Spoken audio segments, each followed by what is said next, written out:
Hey everybody, welcome to the Sunburnt podcast, where we love comedy and tropical travel. To my right is my co-host. You know him from Netflix and his unbelievable stand-up special, Move Closer. It is Philadelphia's own Chantry. And to my left is Emmy Award-winning man to my left, Tommy Suns Out, Guns Out O'Brien.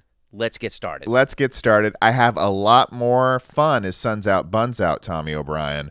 But Suns Out, Guns Out gets me in a lot less trouble, Chip. There were some high-profile court cases involving you back in the day. You made a lot of headlines. You made a lot of enemies, but a couple of good friends. I made a couple of bad friends, too. I will say, though, showing your little buns has become so much more intense an action to take in recent years than it was back in the 90s. I will say that. Yes, it was so much more fun back in the 90s. You can't do it. Plus, we're also not teenagers, We certainly are not. We're just men showing our buns. That's nobody. Nobody needs that. And to be clear, neither of us have. Whether or not the sun is out. Yeah, whether or not it's out. Regardless. But I'm just saying, culturally, that used to be just a gag. Now it's a hate crime. It really is. It's just like, oh man, just going to Blockbuster with your buddies on a Friday, and then you look out the window and somebody's got their buns up against the glass.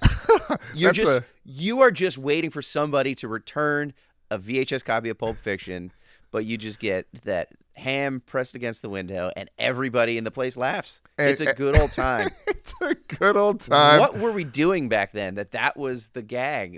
Everybody just loved it. And you put the phrase pressing ham on any action, and it's going to seem a little cute. It really is. It's adorable. What was the movie? I think you do it to friends. It was like moon somebody in the car. You get the guy in the back seat to moon somebody out the window, and then you just park. Yeah. You're just done.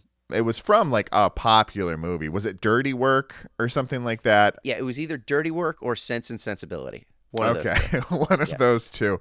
Either way, Gwyneth Paltrow was involved. Chip, we have an unbelievable episode, but before I get to the rundown, I have a question for you. Mm-hmm. Are you one? I am. Are you one, buddy? I am one. Let's make this happen. Let's make it happen. Excited. Let's get transported. I needed this weekend. I got some sun outside. It felt great. Philly's warming up, and So, that smell is. I'm ready to do this. What are we doing today, buddy? What's on the agenda? Well, my understanding is, and I can't wait to hear about it, but you got wild on a trolley this weekend, Chip. Choo choo. That's all I gotta say. I can't wait to hear the rest of it. I hope it rhymes. And then we're going to talk about some of the best islands in the world, but we're really going to focus in on some of the scariest, least desirable islands this world potentially has to offer. So I am thrilled and excited to get into all of that. This is the Sunburnt podcast. If you love comedy and tropical travel, you're in the right place. Stay tuned. Front desk? Hi, this is Mr. Chantry in room 308. Could you recommend a good restaurant on the island? Sure, there are a lot. And I should say I am in a bit of a hurry. Okay, there is a... And I'm going to have to say I need a clown theme. Do you want to know where the McDonald's is? Yes. Then come on down. I'll draw you up a map. Chip, it is episode 11. We are climbing the charts in every possible way. People are getting fired up about the podcast. People are listening. And an interesting thing has happened lately. I spend a little time in this data, and people are hitting the old playlists, whether it be on the audio section or the videos on YouTube, and just watching all the episodes back to back to back, it appears. With these glorious faces right here. Yeah, no, they're spending some time with us, and it makes me feel like we got a bunch of friends, and it gets me a little warm and fuzzy. It makes me feel like I'm in the sun and the sand, and we appreciate that. And we will be in the sun and the sand because, Chip, I've started the countdown. Countdown. It is 210 days till Chip Chantry's Thanksgiving in Paradise. That's incredible. Can you even believe it? Here's the deal. I've never been to Hawaii before. This Thanksgiving, Tommy and I and our friends and family are going to Hawaii. We want you to come with us. This is the honest God truth. And this is you're thinking, wait, what? Going to Hawaii? Yes, you're coming to Hawaii with us this Thanksgiving. You're going to blow off a fam or bring the fam with you.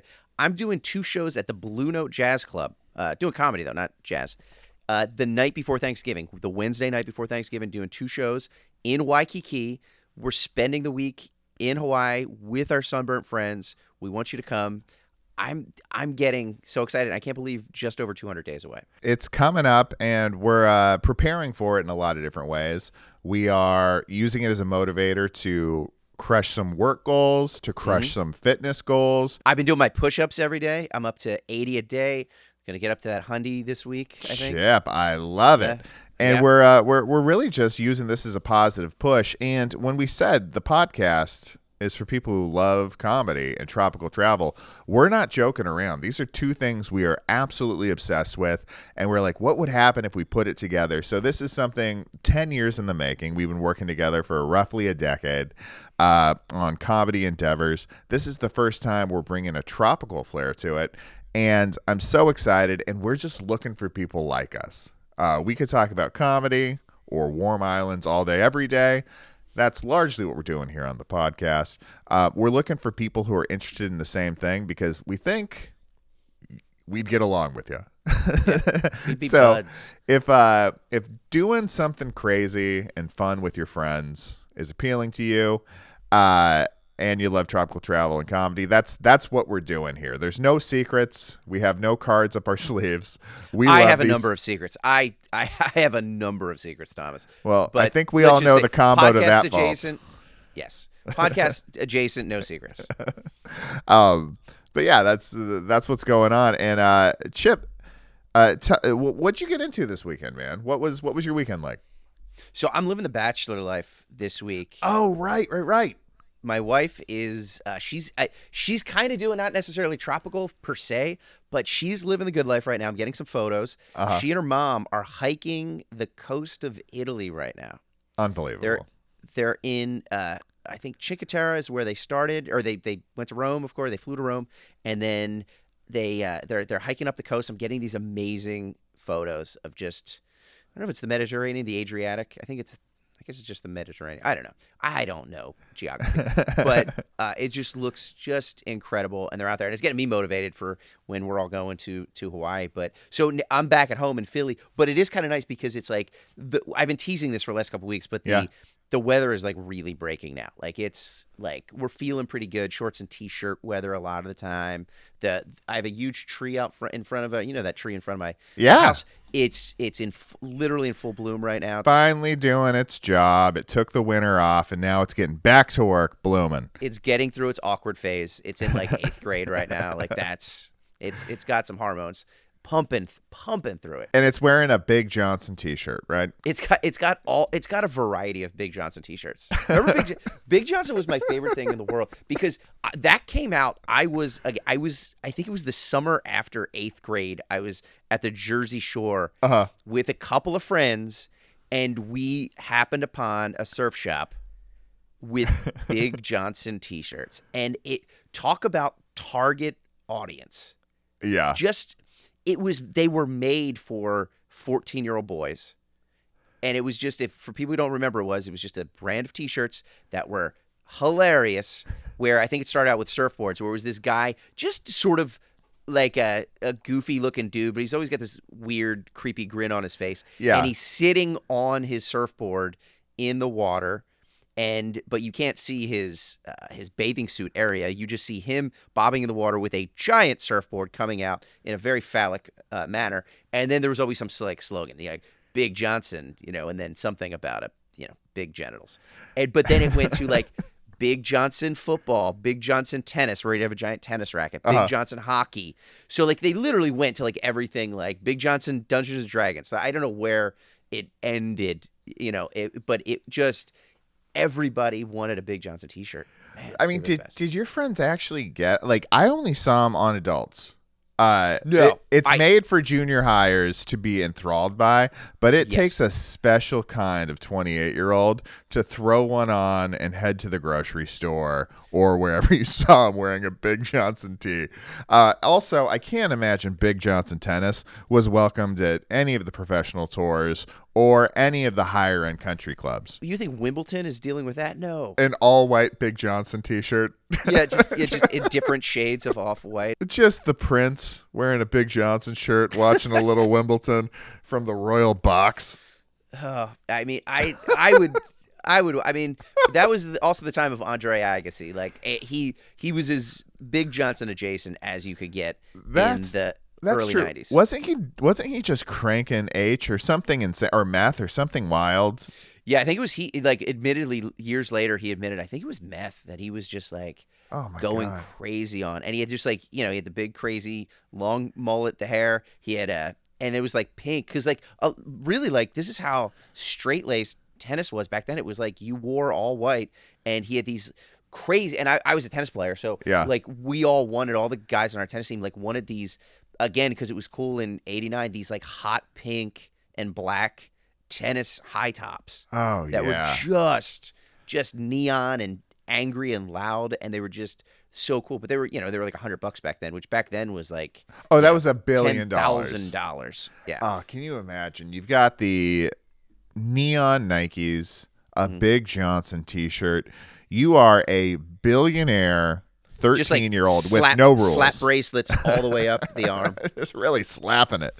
Slapping those bracelets. Andre Agassi, huge star. Like I can't even tell you how little I cared about tennis when I was a child, and I still knew who Andre Agassi was, and I still thought he was a very cool. I love tennis now. Big fan of the current tennis situation that's going on professionally. And if you get a chance, I played all through college. I wasn't great, but like I played all through college. To play in college means you're pretty good, Joe. You're doing all right. I was doing okay, and but I never saw like a professional match. Yeah. Until 2019, my friend had an extra ticket to the U.S. Open. Come on, Flushing, New York. Dream come true. I didn't understand. Like I kind of got it, but you get there. It's a tennis amusement park. It's wild. And like you can just go and obviously like in the main in Arthur Ashe Stadium see the biggest tennis players in the world, or you can just walk around to these little side courts where it's like these kind of no-name tennis players are playing, but there's 8 other people watching them, and you're watching professional level tennis just 2 feet from the court. It was so much. It was one of the greatest. It was the best live sporting event I've ever been a part of. I've heard that from people. It's the U.S. Open seems like an absolute dream. It's on the list. I'd love to get out there. I love watching it on TV though. And I wore my Hooters t-shirt the entire time. Oh yeah, dude. Just something. That was another one that was just like, who in their right mind wore that? I mean, because people did. You're just like, I'm pretty cool. I'm wearing a Hooters t-shirt. Yeah. And they're delightfully tacky yet unrefined, I think was the slogan on there. And it's just like, wow, who was I trying to attract with this t-shirt? I remember being roughly this age, like 12, 13, driving by a protest for something. I don't remember what it was, something environmental in Southern Oregon, and seeing one dude who clearly was not part of the protest, was just being a goofball. And all these people are protesting for the trees or the timber or something like that. And he has a big sign that he's holding up behind him that says, "Honk if you love Hooters." And just a picture of boobies on it. And as a middle school Thomas O'Brien driving past. Oh, I couldn't believe it. I absolutely couldn't believe it. I was like, this is the smartest, funniest guy in the world. And if I do remember, he kind of had a face and a resemblance to match the Big Johnson character who was frequently on the t-shirts. It was that dude come to life. It was, he came to life. He became a real boy, and he held up a sign that said that he liked breasts. Yeah. And I think it was the juxtaposition to people being so deadly serious about something. Right. Because maybe they were saving the owls because they are Hooters. They're saving the owls. He was going the other direction. He was going the other direction, and they were getting a lot of honks. They were getting a lot of honks, and I think they're like, we're really making a difference. And it's like, no, this guy is just being a goofball, and people are responding to that. But just a delightful. And I think my first awareness of you was you holding up ridiculous signs at a marathon or something. Am I making that up? that's literally how we met. Okay. Was because of one of those signs. It wasn't quite as salacious as that. Although it goes darker rather than sexual in nature. It went darker. So it was that year. It was 2015, I guess. So this is a decade ago. This is when we first met. Yep. The reason I got my TV job was because our mutual friend John McKeever, who we knew, was working on that show that he were working on the show. They needed another writer. And this is the story that I was told, that the producers came into the writer's room and was like, hey, guys, we need to hire another writer. Do you guys know anybody? And McKeever's like, I got your guy, whips out, Twitter or whatever at the time, shows a picture of me holding up a sign and was like, here's your guy. And they were like, that's the guy we want. And the sign was, I'm a bit of a runner, and we used to run like half marathons or whatever. We used to run the Broad Street Run every year in Philadelphia. It's the 10-miler. It's 40,000 people. It's a big event right through the middle of the city. It's this Sunday, actually. It's happening this Sunday. Oh, wow. And not doing it this year. But I was hurt that year. I was injured. Mm-hmm. So, but my wife and her brother and a bunch of other people were running it. So I made signs, like funny, because everybody makes those like dumb signs. It's like, yay, Tina. Or it's like, 2 more miles and you get a beer. It's like, that's put a little bit of effort in. Yeah. Put a little spin on the ball. Like something, it's either very saccharine and sweet or it's just stupid. So I decided, let me take 5 minutes and make some posters. So I wrote one. It's just 40,000 people in a straight line, 10 miles straight through the city. It's just in one long, it's the biggest street in Philadelphia. A straight shot.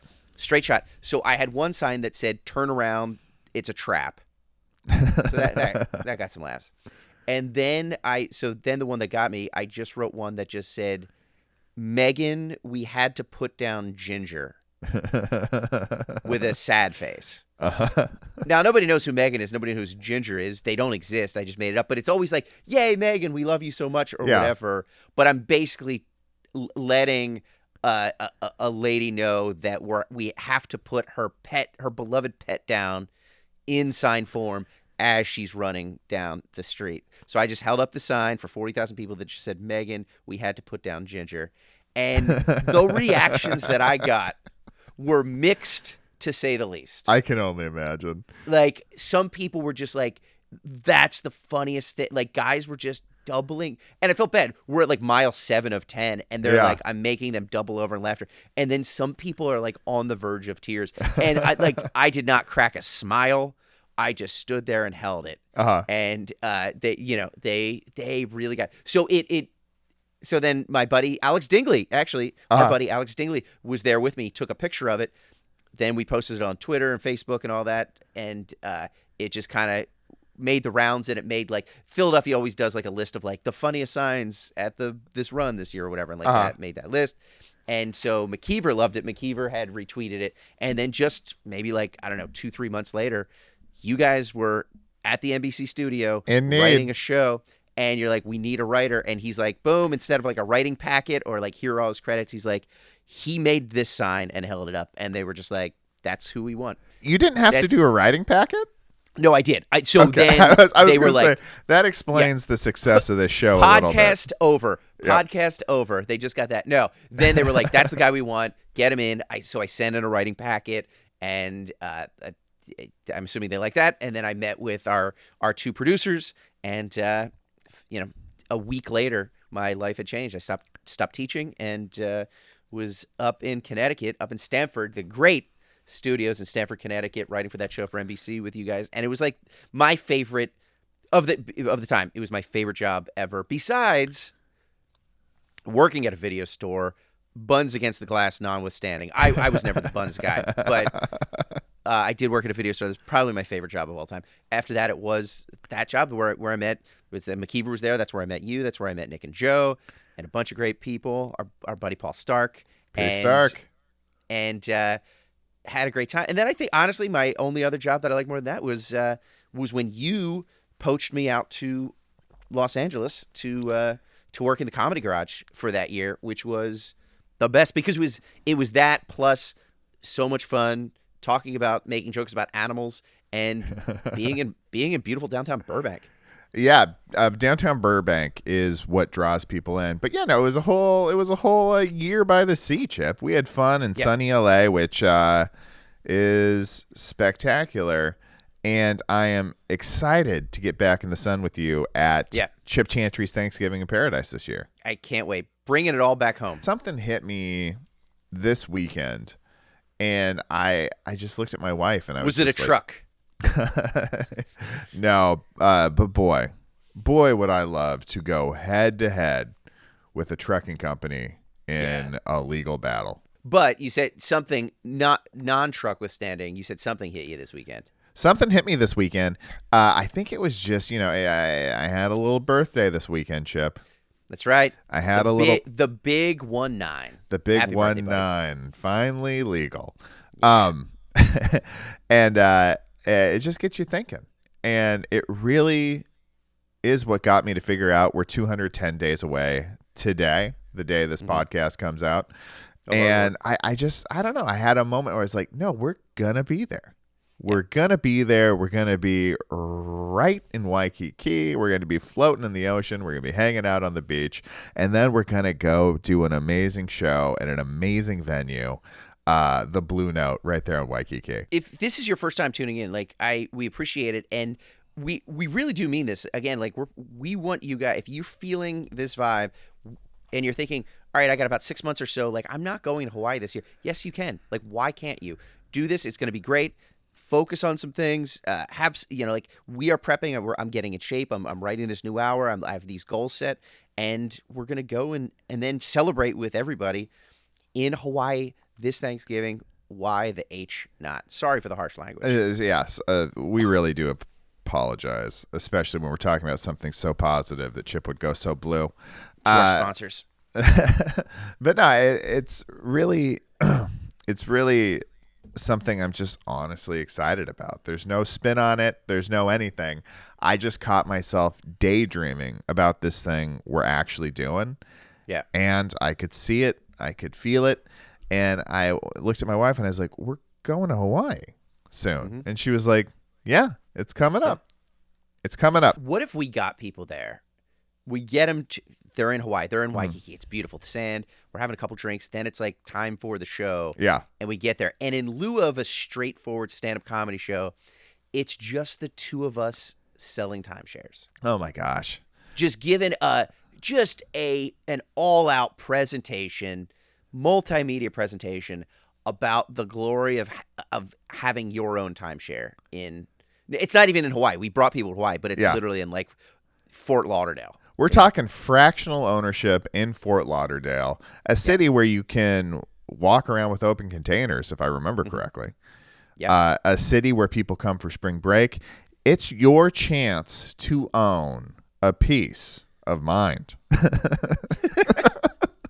I think they wouldn't stand a chance. I think most human beings wouldn't stand a chance. Us, they're liquored up. We got the good vibes of Waikiki going, and we give them an opportunity they can't say no to. I think it's tough to say no, but I also think it's not nearly as good a time as Chip Chantry's Thanksgiving in Paradise. No. Where they're going to be hit with a brand new hour from Chip Chantry. Mm-hmm. You can see his last hour right now. Go watch Move Closer. Look it up on Google. It'll tell you exactly where you can get it. And what a great special that was, Chip. By the way, a year ago Sunday, your birthday is when it was recorded. I can't believe it's been the year, and then it was released in August. But yeah, it's one of the few things in my life that I'm very proud of. And Thomas is the producer, editor on it. And so check out Move Closer. I haven't yet on YouTube. I'm very proud of it. It's like something I can put out there that I'm like, yeah, I don't think you can argue with this. There are a lot of things I've done in my life where I'm like, could have been better. This one, I feel like it hit a moment, and I'm very proud of it. You're proud of that and your stupid big old Johnson, as your T-shirt proudly proclaim. I would love somebody selling me a timeshare wearing a Big Johnson T-shirt. I love it. That would be. Did you ever get into one of those been to one of those meetings where it's multi-level marketing or like a timeshare situation where you're getting pitched to? Cutco knives. Yeah. Kind of, yeah. Like I ended up at a Marriott in Cancun. Okay. I did not smell what I was stepping in. There was just like, Sure. you show up. I didn't realize it wasn't just a hotel. It was a timeshare place. And we got funneled into a room when we got there. And just a couple minutes in, I was just like, we already paid for our room here. I don't need whatever this is. We're going to hang out by the pool. We're going to take an insane public bus, Chip. Anybody who's been to Cancun and been on that public bus knows. I've been there. Have you been there?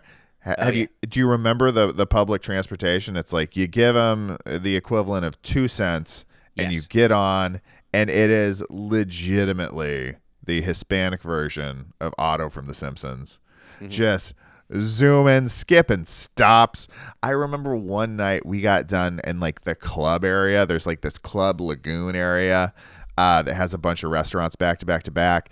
And, you know, we'd done the sparkler show and the music was pounding. There was a big fire dance, and we get out, we get on the bus, we're heading back to our resort.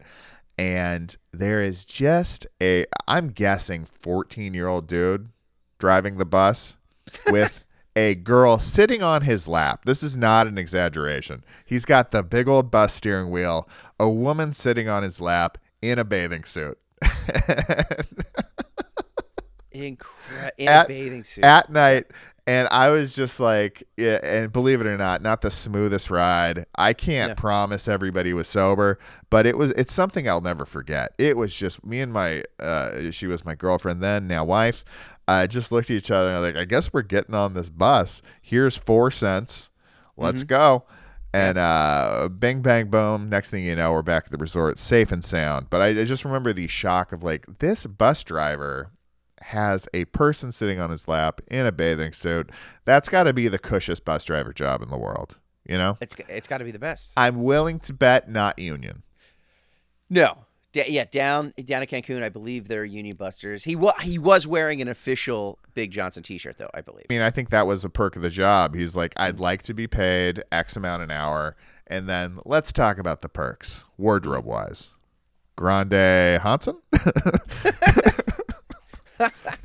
Yeah, it's man, that's part of the fun though, I think, of Cancun is just, you know, put your we did a thing where like they tell you like don't go off the resort, and we were college kids where it was spring break, senior year of college, and it was a bunch of just drunk 21-year-olds, and the first night my friends were like, we're going off the resort, and I was like, come on, okay.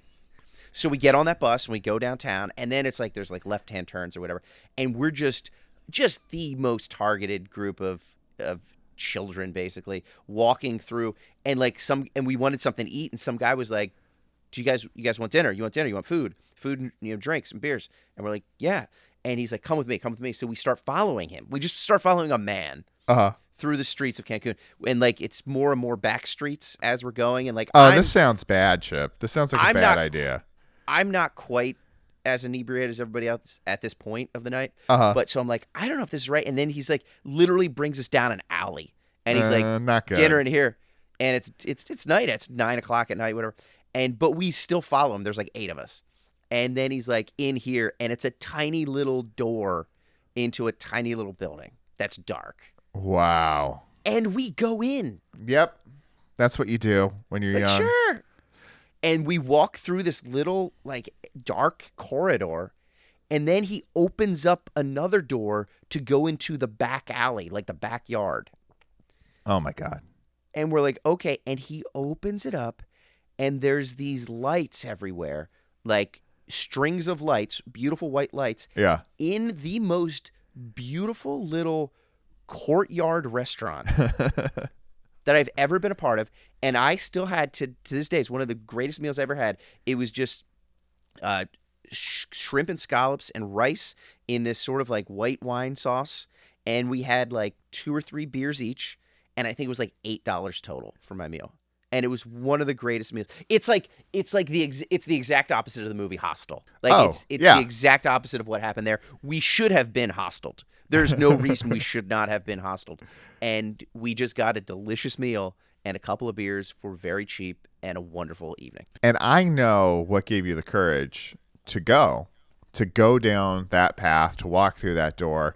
It was a cousin to the Big Johnson franchise, a No Fear shirt that you were wearing at the time that said, I walk through any door, no fear. That's exactly what it said, Thomas. I don't know how you knew that, but that's exactly what it was. I was around. T-shirts.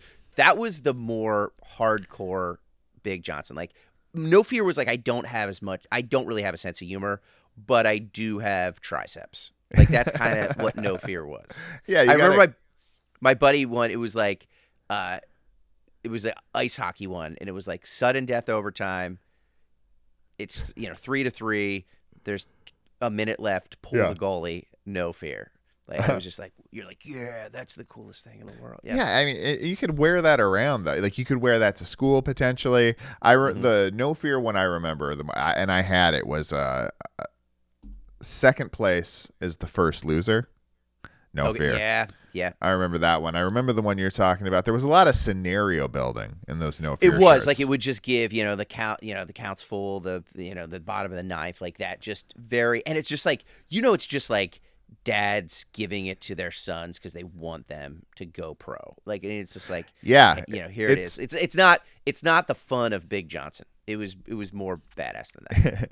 Yeah, and these shirts. I mean, I never had a Big Johnson. I don't even know what a Big Johnson shirt. I don't know what the price points on those were. Yeah, but there was a pump. Yeah, No Fear shirts. They were wildly expensive at the time. They were $20 to $25. I do remember that because. That was a chunk of change back then. It was a chunk of change back then. It still feels like that's not what T-shirts should cost. Have we evolved enough where, like, do kids wear inappropriate T-shirts anymore? I don't think. I think it's the opposite. I think kids are. If you just think about the language when we were growing up, there was no fear. There was also no rules. Things that you just would never say today, period. 7-year-olds were running around screaming at each other with fear of zero consequences. So my buddy, by the way, a great follow. I should know exactly what it is, but it's Dan McQuaid. He's my buddy from Philly. He's a writer from Philadelphia, a journalist. He's on the beat in Philadelphia. D-Mac, he's the man. He was at DHM on Twitter, but I don't know what he is on Blue Sky or Instagram, whatever. It might just be Dan McQuaid. But one of his big stories every year in Philadelphia, he goes down every summer to the Jersey Shore, to the boardwalks on the Jersey Shore. I don't know if it's Wildwood, one of the towns down there. Yeah. And he just does a rundown of the best and worst T-shirts on the boardwalk. Like the airbrushed ones, the ones with whatever slogans. A lot of them are really inappropriate. To this day are just sexist, racist, homophobic, like whatever, and they're just selling them out and the whatever. But it's just like, and some of them are legitimately funny. It's cool, but they are wild what people are selling, and then what people are just openly buying. Just like, I'll have this one. This is something that I will don for the next couple of years. It seems like a whole vibe out there. I had no idea there was even an East Coast beach culture, north of Florida. Yeah. Until I saw the Jersey Shore. And I believe their job on that show, every year they'd live in this house and they'd have to have a job they pretended to have to go to. And it was like custom made shirts. And the attitude in that place seems to be anything goes. Yeah. It's Las Vegas of it really the Eastern Seaboard. It's Fremont Street with some sand. I mean, that's basically what it is. Oh, okay. And you get up to Atlantic City, which is just as wild. Plus, you have the casinos there. That is a fun. Atlantic City is one of my favorite places on earth. I get to work there sometimes, and because it is really just like, think of those sort of, again, kind of Fremont Street, those side streets of like Las Vegas where you're like, probably shouldn't be here tonight. That's what Atlantic City is all the time, and the ocean is right there. It's the best of both worlds. It is just, you'll see the craziest people on earth. It's so much fun. I can only imagine. I know when I was in New York, a lot of people would head down there for like bachelor parties or whatever. That was kind of like the move. Definitely. And just absolute debauchery, it sounded like. There was one time there was these showers like outside the beach, like at Yeah. the beach where little shower stalls. Uh-huh. And I still remember there was I was walking past and there was this older woman sitting on a bench outside the one outdoor shower next to her friend, this other old lady, while her husband was in the shower, and she was holding her husband's prosthetic leg Wow. while he was in there showering.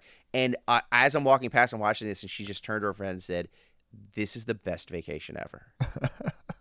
And I was like, if that could be a billboard for Atlantic City, and that's it right there. And it was just the most heartwarming thing I ever saw. And I was like, yes, like she is a burnt one. That's what I'm talking about. She is a burnt one, dude. She's just feeling good in the sun, got those feet in the sand, her head in the sky, and that's who we're looking for. Yeah, your life is your life. It's got its challenges. It's got its benefits.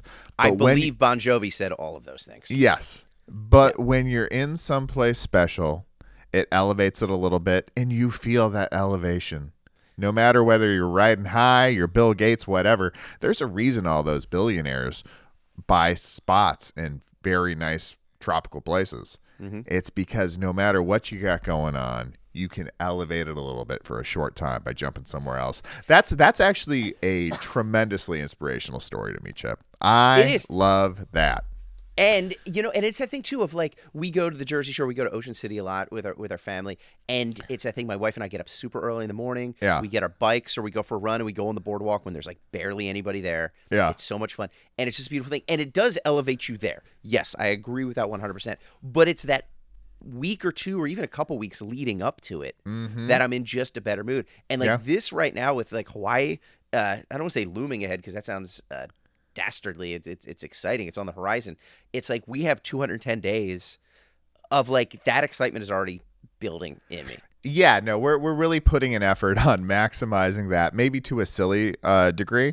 But Chip, yesterday, and this will put a little time stamping on it, but yesterday, Patton Oswalt retweeted something you put on Blue Sky. Yeah. Felt good, yeah. It had to feel good, a lot of interaction. He's, made a lot of people significant followings by being a generous retweeter in the past. It's been a nice platform to be discovered on by new fan base. But I was looking at your Blue Sky, which I'm not really familiar with that platform as well because of that. And I saw that just a couple down was a retweet of just somebody reminding themselves that they're going to Hawaii in 2 days. They're going to Hawaii in 2 days. They're going to Hawaii in 2 days. I can do this. My buddy Adam. Yeah. Yep. So I just thought that I was like, that's the mindset, dude. It's like, that's excited. why we do it. It's to make everything that we're trying to do a little bit easier, put a little spin on our own ball. And, and also the more you look forward to something, the more time you put into it, the more you put in, the more you can get out. That's what this podcast is. It's that I'm trying to make it the feeling of that week before you go on vacation. Yeah. It's just that buzz you have where you're a little bit more motivated. You're like, I'm banging this stuff out at work. I'm doing everything I need to. I'm just crossing everything off my list because the finish line is coming and I'm going to be having a blast very, very soon. Yeah, I am one. That's what it's all about. I'm one too, buddy. Speaking of vacations, I know we're going to Hawaii. We're going to Waikiki, but a great island, by the way. A great island. I have another great island that I found that I wanted to pitch to you. Maybe next year. I mean, I'm so excited about Hawaii. Maybe this is the place we go in 2026 and we bring some people. We do a stand-up comedy show. It's a little more remote, but I think I think you will enjoy it. Would you like to? It's kind of like this is sort of like my timeshare pitch for you for this island. Chip, I'd go anywhere with you, buddy. Tell me about it. All right. So it's a pitch. I think you're going to maybe like this place, Thomas. Let me know what you think, okay? It's Ilha de Queimada Grande. It's a tiny little island 20 miles off the coast of Brazil in the Atlantic Ocean. Okay, rocky beaches, some little grasslands, and some rainforest. The only structure on the entire island is this 100-year-old lighthouse. The average temperatures all year range from 65 to 80 degrees. What do you think, Thomas? It sounds quaint. It sounds remote. It sounds I don't know. It sounds delightful. Oh, and it's also known as Snake Island. Besides Black Friday at Best Buy, it is known as the deadliest place on Earth. That's a big turn. Yes, it is. It's a big turn. Here we go. Here's the story. Brazil's got snakes, Thomas. It always has. Then 11,000 years ago, at the end of the last ice age, the water levels rose, and it separated Snake Island from the mainland. So now it's 20 miles of water in between there. And what was left on that little island were tons of golden lancehead pit vipers. Let me say that again. God. Golden lancehead pit vipers, and just whatever sad other creature was left on there. And all of these horrible, horrible snakes did was just eat everything there and just make sweet love to each other and made more baby pit vipers. This is a tiny island. It's only about 1/10 of a square mile, which is like 3 Walmarts total. It's tiny. It's crawling with these monsters. It's the highest concentration of venomous snakes besides the Hollywood upfronts, okay? They say that there is 1 snake per every square meter on this reptile Alcatraz. Oh, it my is so God. chock full of these killers that it's literally illegal to step foot on Snake Island, okay? Basically, the only other animals left there, because they've eaten everything, are birds. Mm-hmm. So now these golden lancehead pit vipers have no choice but to catch birds to eat.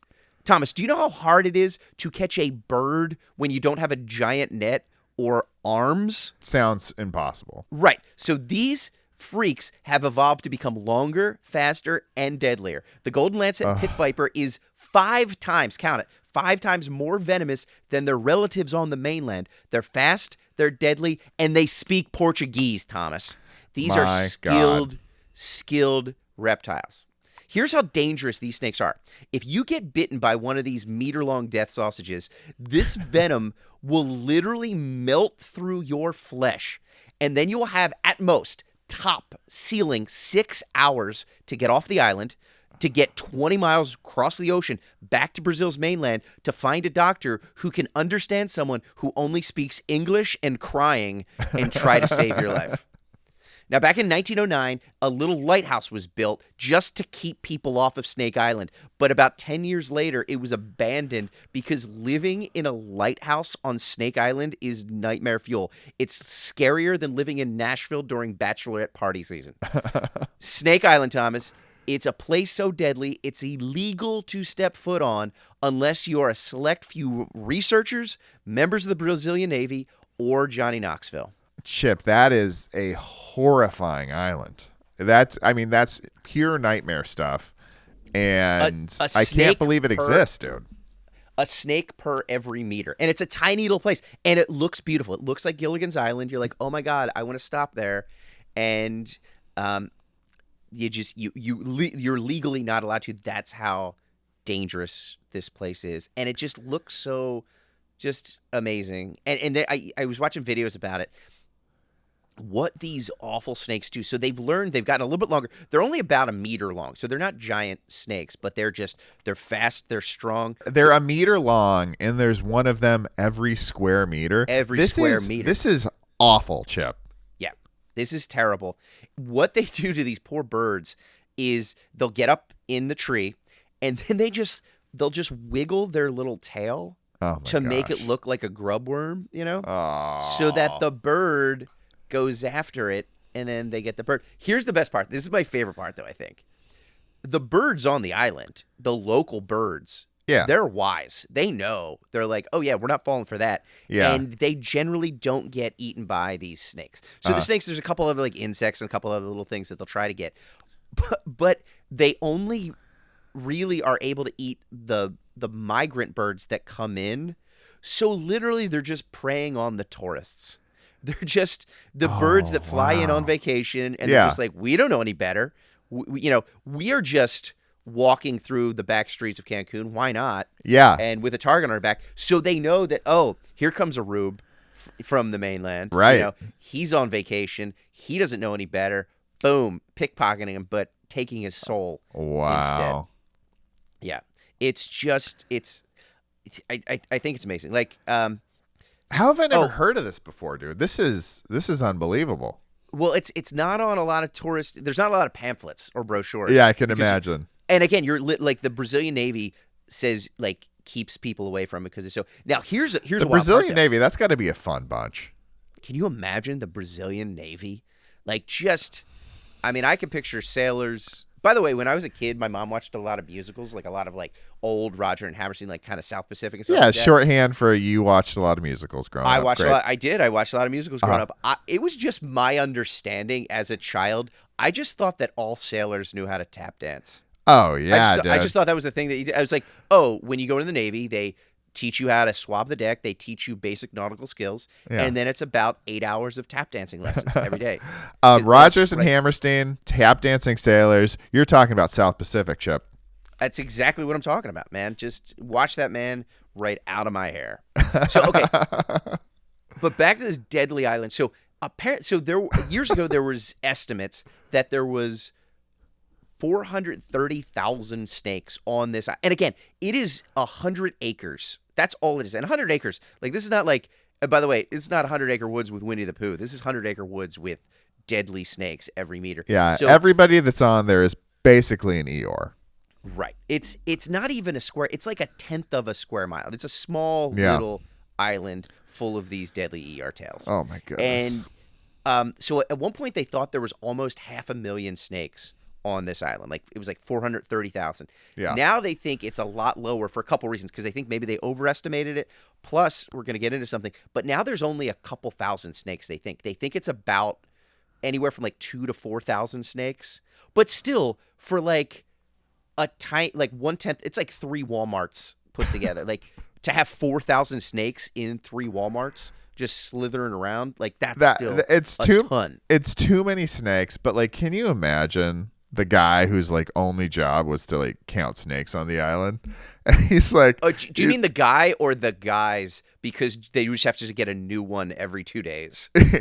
Yeah, because they keep dying.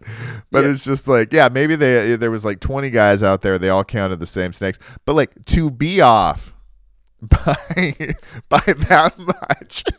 And like by 400,000 snakes. 400,000 snakes when there's only like at most 4,000. Is that what you said? Like kind of the thing in the upper. Yeah. So to be like, that is taking guesstimating to a new level.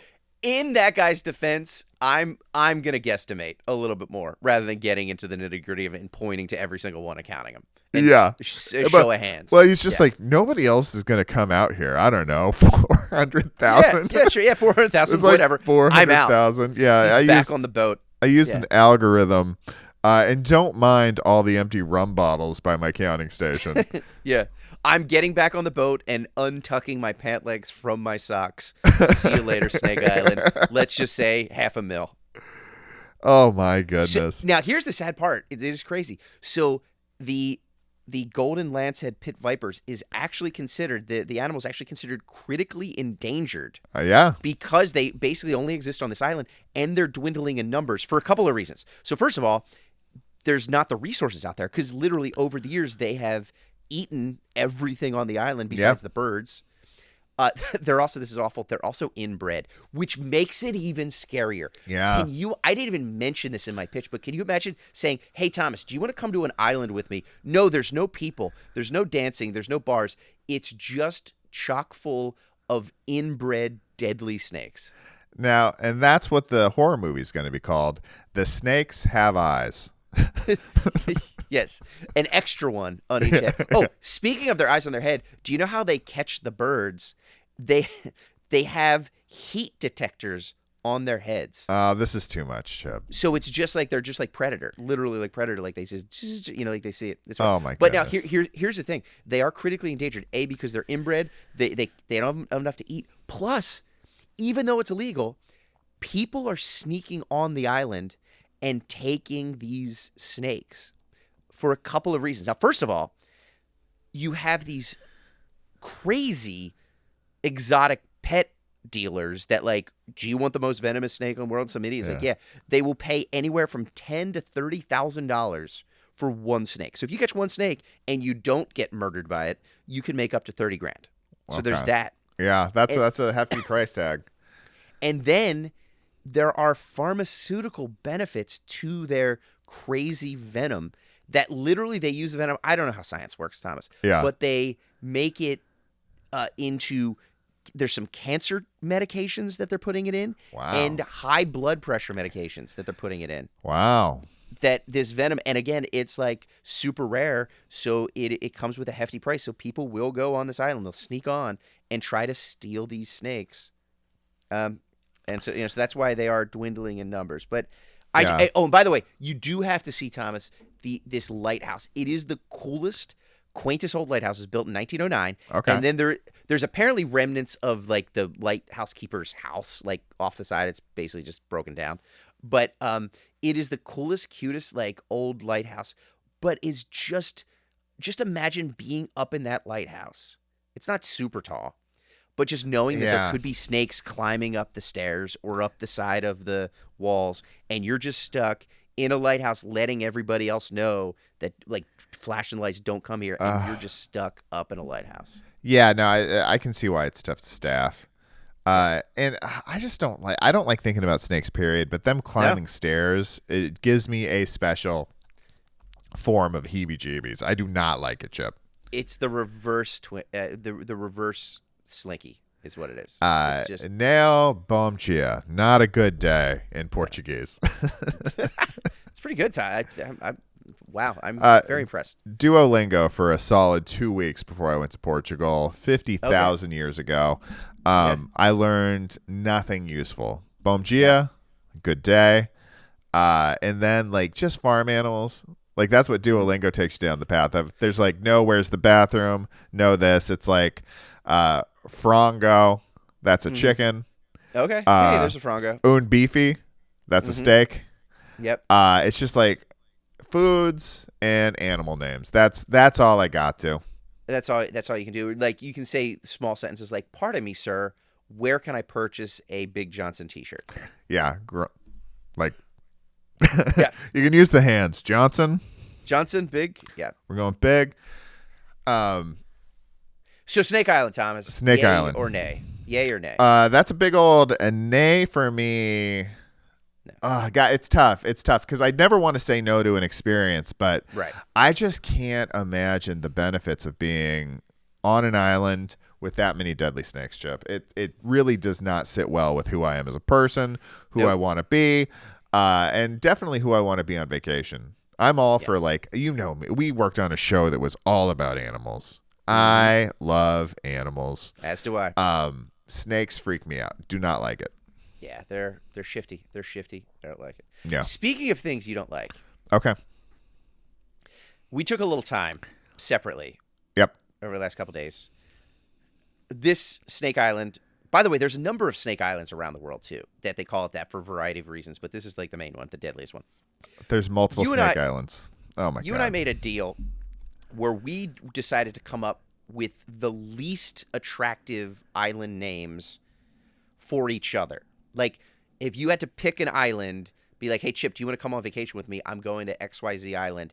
And just by the name or the description, what would keep me away the most? If you did not want to go on vacation with me and vice versa, these would be the names of these islands. Yes. Here are the least attractive island names for both Thomas and I as completed by myself and Thomas. Number 5 on the list of islands I think Chip Chantry would never want to go to is Uncalibrated Blood Pressure Cuff Island, where every time you get your blood pressure checked, you don't know if it's high or it's low.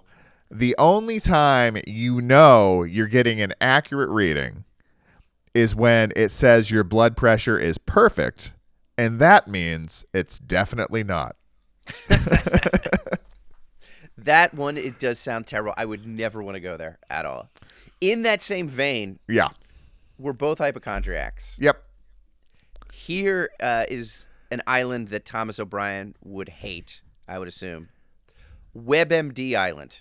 Oh, my God. This is a tropical paradise that also has all the luxuries. It has high-speed Wi-Fi everywhere on the island, but the only website you can access is WebMD. So every day you can decide, do I want to have fun in the sun, or do I want to just keep researching what this pain in my side is. Oh, the circular thoughts, Chip.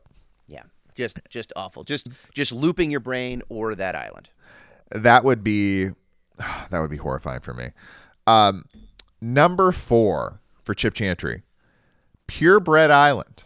This is an island where only purebred animals are allowed and no mutts. I mean, just awful. I would just feel so like I was just disgracing my dog Franklin, who is the biggest mutt in the world. And I feel like I would just be going into this place of, it's like going to like the Harvard of, just an exclusive country club. It's awful. Elitist, you're leaving your little buddy behind. And this is not a one-dog affair. No. You have had your eye on mutts as long as I've known you. You love love a good rescue. A little rescue pup. So that I thought you would be horrified to be in a place where they weren't allowed. Don't want to touch those inbred purebreds. Yeah. That's kind of a purebred island on Snake Island too. That's true. You can't be too inbred unless you're purebred. There's no boa constrictors, half, pro. No.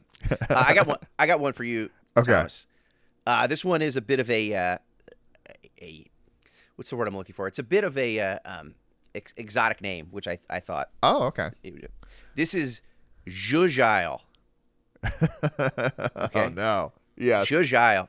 It's a paradise filled with television producers and network execs that give you vague, unhelpful notes on your television projects. Chip, that is so awful. You're absolutely right. Just zhuzh it a little bit.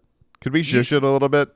You were the one who you introduced me to that term in that meeting. It's code for I don't even know what's wrong with this, but fix it. Yeah. Just zhuzh it there. Just zhuzh it a little bit. I don't have the words. I don't have a clearer direction. Yeah. But I think this area needs some work. It's a very unhelpful note, Chip. Would you wear like a T-shirt or even like a Hawaiian shirt with the emblem for Zhujiao on it? Yeah. Yeah. I mean, that could be fun, I think. Yeah, but you would not want to go there. Like, all you want to do is have some fun, enjoy yourself at the pool, but then it's just a network suit coming up to you and be like, can you watch this clip? And just, you have to zhuzh it for a little bit and sit in this dark room for the next 2.5 hours and make it look what I think it should look like, even though I don't know how to verbalize it to you. And we're also not going to approve catering lunch. No. That is also part of Zhujiao. Well, Chip, I've got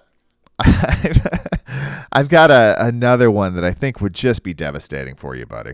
All right. This is my number 3 worst island for Chip Chantry. Sex Fantasy Island. Where strangers and this is what makes it specific to you. Strangers tell you, Chip Chantry, their darkest sex fantasies, and you have to provide a safe space for them to do so. I am all about safe spaces, Thomas, but when it comes to somebody just giving me too much information about their lovemaking, I don't need to hear it. I don't need to hear it. I just want to go on the water slide. I don't need to hear about what you did in your hotel room last night in great detail. I will say one of the things I've picked up after knowing you for many, many years is that you would just rather people outside of your own head, you would just rather live in a world where they don't have sex lives. Right, exactly. I just don't need to hear about it. Unless I come knocking or asking, I don't need to hear about it. It was our friend, I'm not going to name him, but one of our good friends, one of the writers on the shows, he picked up on that, like, I don't particularly love bathroom humor either. And so then it was just his goal just to say the most crass, over-the-top bathroom humor, like, guess what happened to me this morning, and just, really paint a picture with words and other things. And and it did pull me out of my shell a little bit. So then I would go over the top trying to say the most disgusting thing of the world. Just it's that what do they call that therapy where they just show it to you a little bit, immersion therapy. It's like a snake, but just tell me a story about what you and your girlfriend got up to last night in the back of that truck. Yeah, and you got to make them feel comfortable and like it's fun. Yes. That was my number 3 for you. Going the full 180 for that. One that I think an island that I think you would hate, a very Brady island. We talk about theme resorts, okay? Yeah. This is a paradise theme resort inhabited by 5,000 tourists, all wearing groovy 70 clothes, engaging in inane, saccharine banter, teenage boys sharing their sexual proclivities with their parents in a joking manner. Yeah. And the best part, Thomas, piped in canned laughter around the speaker system of the resort 24 hours a day. Oh, Chip, that is rough stuff. I couldn't do it. And if you haven't, this is in reference to what we're calling the Brady trilogy, where Chip and I, in earlier episodes, watched all of the episodes where the Brady Bunch went to Hawaii. And it was an incredible watch. It was an incredible thing to do. But good God, were there some things in there that just weren't to my liking, and Chip just nailed all of them right on the head. Right there. Yeah. Right on the head. Well, Chip, I've got one, and this is number 2, and I don't think it needs a lot of explanation. Mm-hmm. I think your skin's going to crawl immediately. Hear me when I say number 2 is Crowd Work Island. Oh my God. Thomas. Talk about not wanting to go on vacation with you. I know. It's just it would just be everybody's on the beach or at the pool, just asking people what they do for a living. Yeah. And trying to make something out of nothing. Oh, is it really Small Talk Island? Is that what it? It's both of those things, but like it would be Small Talk Island, but on stage where everybody else has to watch and endure it. I thought about taking it a step further when I was coming up with it, and adding in the fact that everybody else there would also be doing time. Okay. So it's just magicians doing magic for other magicians. But like, can you imagine just like asking a stand, like, what do you do? And it's just all like, I'm going next. They've all got pre-planned bits. They're trying out Zynga. But I thought just general Crowd Work Island would be awful enough. I mean, talk about the most exhausting vacation I think I'd ever had part of. Chills. Yeah. Just my spine is still tingling, Tom. You did good on that one, okay. Buddy. That one is horrifying. Right. How about this one? This is actually a foreign land. It's its own sovereign country I'm taking you to, Thomas. Okay. This is the independent nation of Death Cab for Who? Thomas, do you remember the hit 2019 film Yesterday? Yes. Where everyone in the world forgot about the band The Beatles except for one guy. Uh-huh. On this island is located at an exact latitude and longitude in the South Pacific. There's something aligned where everyone on that island forgets about the band Death Cab for Cutie, for Ben Gibbard and the Boys. They've never heard of it. Yeah. So, Thomas, let me ask you a question. Do you like long walks on the beach? Yes. That's great. Do you love the album Transatlanticism by Death Cab for Cutie? Yes. Sorry, too bad. You're never going to hear it on this island because the other people who are there only listen to Stained and Papa Roach. So sorry, Thomas, and sorry, those boys from the Northwest. You don't exist on this island. Death Cab is not a thing. Oh, yeah, no, I don't like that. I don't like that at all, Chip. And I do love Death Cab. I'm a proud Northwest boy. You got me into Death Cab. Yeah. I hated the name, and I thought it fell into this like emo thing of the early 2000s. Yeah. That I love early emo. We won't get it. We don't have time to get into my relationship with emo, but it was falling into. I was like, oh, that's not what I like. And then I actually started listening to it, and I was like, this is one of my favorite bands. And it Narrow Stairs. Is it Narrow Stairs? I think that's the album. Is one of my, I might put it in my top 10 albums of all time. Wow. There you go. I absolutely love it. Spent some time up in Seattle where they're from after college. And love that band. Love that you got into them. Would not like that island. Would not like it one bit. Island. Yeah. This is what I'm going to put as my number one island Chip Chantry would not like. It's not Cutthroat Island, Chip. Okay. It's Cut Off Island, where cutting people off in traffic isn't only legal, it's socially considered cool and very masculine. Okay. Yeah. Bubbling up with rage right now, Thomas. Just You're just trying to get to your destination. You landed at the airport. You're driving to the resort, and you are just getting cut off left and right.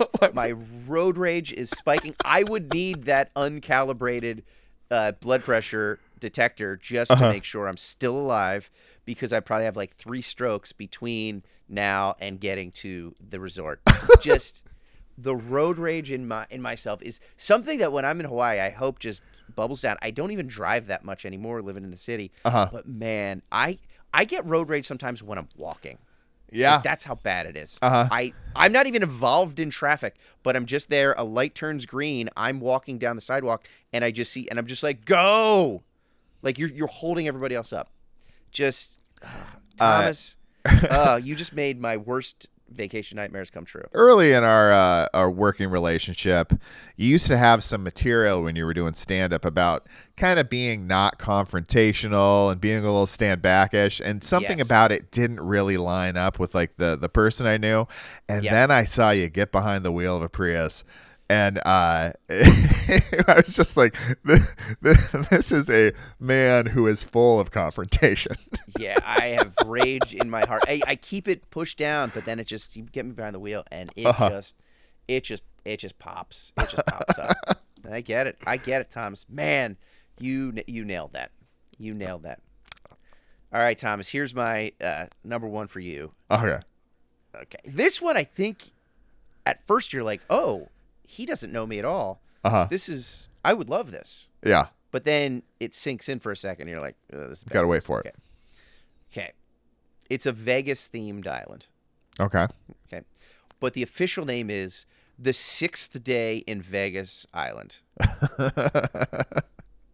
Okay, so on this beautiful sandy resort is a full-scale replica. Like, not even a replica. They have recreated the Vegas Strip. It goes on for miles. Every hotel, every casino is there. Just everything's there. It's great. But every day you're on the island is the 6th day you're in Las Vegas. Oh my God, Chip, this is a nightmare. So, okay, everyone is exhausted. You're hungover. You're dehydrated. You're down $2,000. The Bellagio has lost its luster. What happens in this Vegas only happens on the 6th day in Las Vegas. Yeah, this is a nightmare. You were ready to go home 3 days ago. Yes, it is a Groundhog's Day of Nevada. A true sociopath staying 6 days in Vegas. Chip, that's awful. Yeah. That is absolutely awful. You nailed it on the head. I do not want that. I want it less every year that goes by. Mm-hmm. Yeah. As we famously know, my last trip to Vegas, one day, I was on the ground less than 24 hours, and it was absolutely perfect. It was the best. Chip, I do have one more. Okay. And I think this is just a universal all-timer for you. Okay. Okay. By the way, I do have a quick one for you too. But go ahead. Okay. I already gave the number 1, but this is just kind of across the board. It's not clever. It's not anything other than true. Okay. And it is just the most, let's say, disappointing, upsetting island you could ever be sent to. Okay. And it's just titled Not Epstein Island. Okay. Yeah. Where are you going on vacation? Not Epstein Island. Man, missing out on all the fun. There were just some goofballs. There was some goofballs running around on an island, right? They're just having fun. That's all it is. It's not Epstein Island. Oh, that's great. I have one for you. Okay. Two. This is just the Sally Jesse Raphael Isle. Okay. All the hunks, Chip. Okay. It's just filled with shirtless men bringing Sally Jesse former talk show mogul Sally Jesse Raphael items on trays. And here's the worst part is that me and everybody else get to go to her beautiful resort on this island, and you just have to stay on the boat on the dock outside the island and do all the work for all the rest of us as while we're enjoying ourselves in Sally Jesse Raphael's beautiful resort on Sally Jesse Raphael Isle.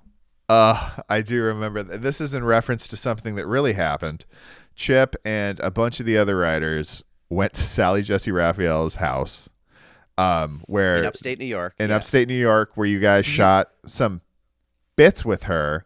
Yes. Where there was a bunch of just shirtless hunks rolling around in her life. But yeah, it was a situation where I was dependent on all of the writers in that team to deliver their scripts on time, because it was a high volume show. We were shooting 6 episodes a week. Yeah. And on a critical writing day, they all went to go hang out at this mansion where they truly weren't needed at all. We got on a van. We had a field trip. Like, it was like my mom signed a permission slip. It's like field trip day. All the writers get to go. And I remember coming back, and you were just seething and just defeated. And we came back with stories. We weren't supposed to go. It was this big old farmhouse. By the way, Sally Jesse Raphael, for those who remember the red glasses, she is up in her 80s, maybe 90 or so now. I don't know. I have no clue. Not a spring chicken. She nailed every take, was hilarious, did everything we do. We would throw her lines on the fly, be like, okay, say this now. And she would nail it every time. Total professional, total sweetheart. This is her personal house. We were only allowed in a couple rooms and then outside. Me and Nick and Joe, the 2 other writers, snuck into this other room we weren't supposed to be in that had all these like old tequila bottles that were like shaped like skulls. You know, the ones that are like the ceramic skulls one? And we're walking around. Sally Jesse Raphael caught us. We weren't supposed to. We were specifically not allowed to be in that room. And she's like, "Oh, what are you guys doing in here?" And we're like, "Oh, we are so sorry." And she's like, "Oh, do you want to talk? Do you want to see him?" And then she showed us that, and then took us for an hour-long tour of her house and showed us all of the coolest stuff I've ever seen, and was the sweetest, nicest lady. And you had to stay back in Stamford, Connecticut, and try to get all this work done. Also knowing that not only do you have to do all this work, but then we're not doing our work, so that it's just going to make your next 3 days a living hell. We were doing 6 episodes of this show a week. That's crazy. And 80% of the writing staff took a full day off of writing scripts. Yeah. So it's like, it was just one of those things. It was like, the material's not going to be as good, but not only that, I was already with the post team staying very late every night. You would be up 72 hours in a row. There was a couple times. It happened a couple of times, which like happens on TV shows sometimes, but like this was pretty consistent, and it was every week. And then just like at the tail end of that, it's just like all my buddies in the writer's room, just unbeknownst to me, like split for the whole day and are now a whole day behind, which is like an episode 0.2 behind when you're doing 6 episodes a week. So that was a challenging experience. But I will say, I saw recently, and it might have even been within the last week or two, Sally Jesse Raphael, I believe, either put that house on the market or sold it. I did see that. Yes, I did see that. And what a house it was, man. It looked amazing. It looked really wild. Really fantastic. Well, Chip, we're coming up to the end here. Yeah. You know what we didn't even get to? Maybe we'll save it for next time. I didn't even get to tell you about my trolley tour. Maybe we'll talk about that next time. Oh, we'll definitely talk about it next time. Because there's much more. It's not the beachiest or tropical story, but I had so much fun, even though I'm now gonna have to take a nap after those horrific islands that you presented. Well, everybody, 210 days till Chip Chantry's Thanksgiving in Paradise. This Thanksgiving. I can't express how serious we are about if that sounds like something you'd be into, or if you know somebody who loves comedy and can't stop talking about a tropical trip they went on, kind of spends time in their minds living in a tropical place when they're back in their real world, let them know what we're doing. We're looking for people like us. If it's not you, I'm sure you know somebody like us. And with that, I just want to say thanks so much for watching. And until next time, we love you.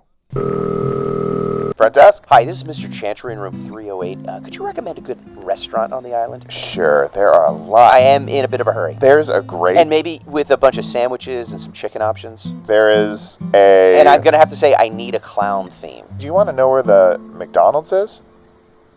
Yes.